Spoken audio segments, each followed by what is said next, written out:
அதனால் பெருமாள் சேர்ந்து கைங்கிறத பண்ணிட்டு அந்த மாதிரியா ஒரு அபேட்சை இல்லாத யாரையும் எதிர்க்கு பெருமாளையே மாப்பிள்ளையாக வச்சுக்கிட்டார். அதே பிரகாரம் சந்திரன் சமுக்கு தேர்ந்து உதயமான நட்சத்திரங்கள்லாம் சமுக்கு தேர்ந்து விட்டாங்க.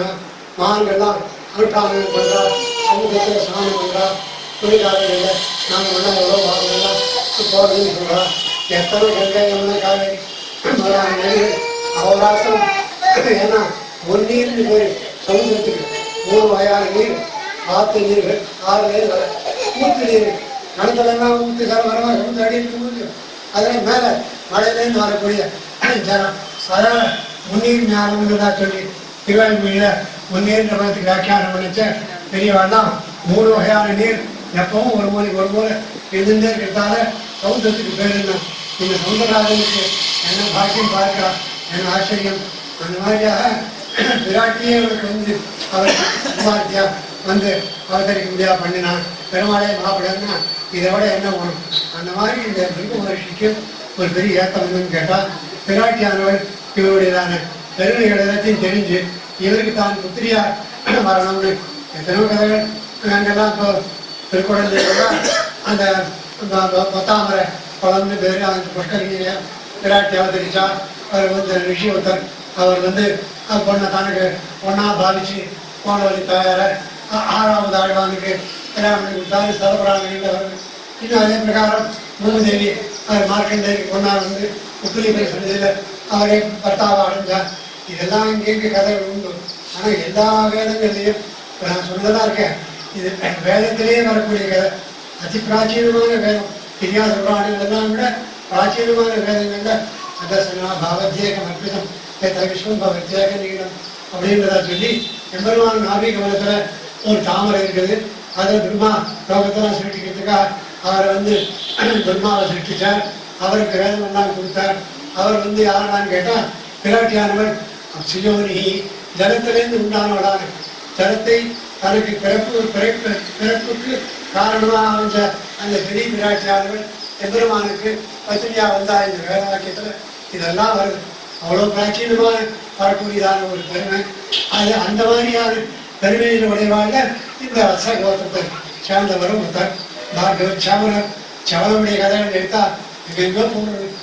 அது மாதிரி ஆச்சரியமான மகான் பிரம்மவித்துக்கு நிறையா இப்போ நாவல் பாக்கத்தில் தேவனாச்சாரியர் இருந்த தேவமூர்த்தி செய்வா பெரிய சுவாமி ஊரில் இருந்து அவர் வேற இன்னொருத்தர் புஸ்தகம்லாம் போட்டுக்க ரிஷிகள் இதெல்லாம் கோத்திரங்களும் ரிஷிகளும் அப்படின்லாம் இதில் 5 ரிஷிகளையும் பற்றி விஸ்தாரமாக அதில் எழுதியிருக்கார். இந்த சவணனுடைய கதைகள்லாம் என்ன மாதிரியான ஆச்சரியம். ஏன்னா இவருக்கு வந்து சுகன்யா கதை எல்லாம் உங்களுக்கு தெரிஞ்சிருக்கும். மகாராஜா ஒருத்தன் தான் அவனுக்கு வந்து சரியாத்தின்னு பேர். அவனுக்கு பொண்ணும் சின்ன பொண்ணு காட்டுக்கு வேட்டையாட வச்ச அப்பா நானும் வரணும்னு சரி வாயாவே தோழி மாதிரி இடம் பொண்ணும் கல்யாணம் கன்யா பொண்ணும் வந்தா விளையாண்டு நீ போயிட்டு இருந்தேன். வந்தா சுத்து மூடி போயிருந்தது. விருக்கு கண்ணு மாத்திரம் தெரிஞ்சுது. என்னமோ தெரியுதுன்னு ஒரு குச்சி எடுத்து குத்தி கொடுத்தாரு பொண்ணு. குத்தினா ஐயோன்னா ரத்தம் வந்துருக்கு. அப்புறம் பத்தா வீட்டுக்குள்ள ரிஷி இருக்கார். கண்ணு பூச்சி அடாடான்னு பயந்து போய் உடனே என்ன ஆச்சுன்னா இவர் தப்பபலத்தால் அங்கே வந்திருக்கா. சைன்யத்தோட பரிவாரத்தோடு வந்திருக்கா ராஜா. அவன் மனைவி மக்கள் வாழவும் இருக்கா. வேறு ஆளுகள் சேகவன் போக்குவரத்துகள் வேட்டையாடுறதுக்கு தான் வர தெருவோரத்துக்கே வருவாடா. எல்லாருக்கும் மழை ஜலங்களே போக முடியல. அதெல்லாம் வெடிச்சு போடுற மாதிரி நீக்கி போச்சு.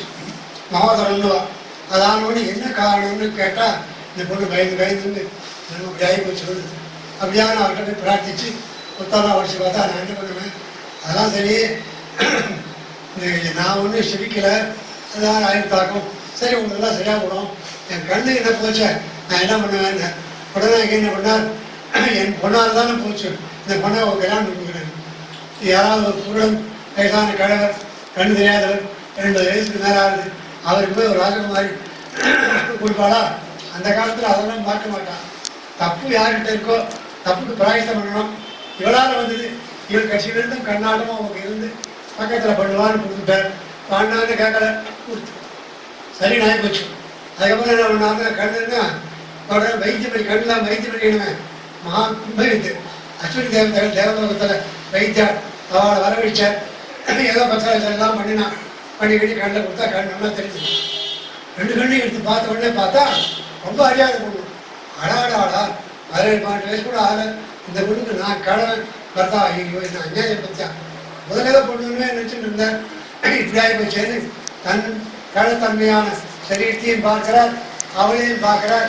இவருக்கு இப்போ பார்த்து பார்த்து கட்சியில் என்ன பண்ணுறார் உடனே தேவத்தை மறுபடியும் அஸ்வினி தேவத்தை தேவலோகத்தை வைத்தியார் கூப்பி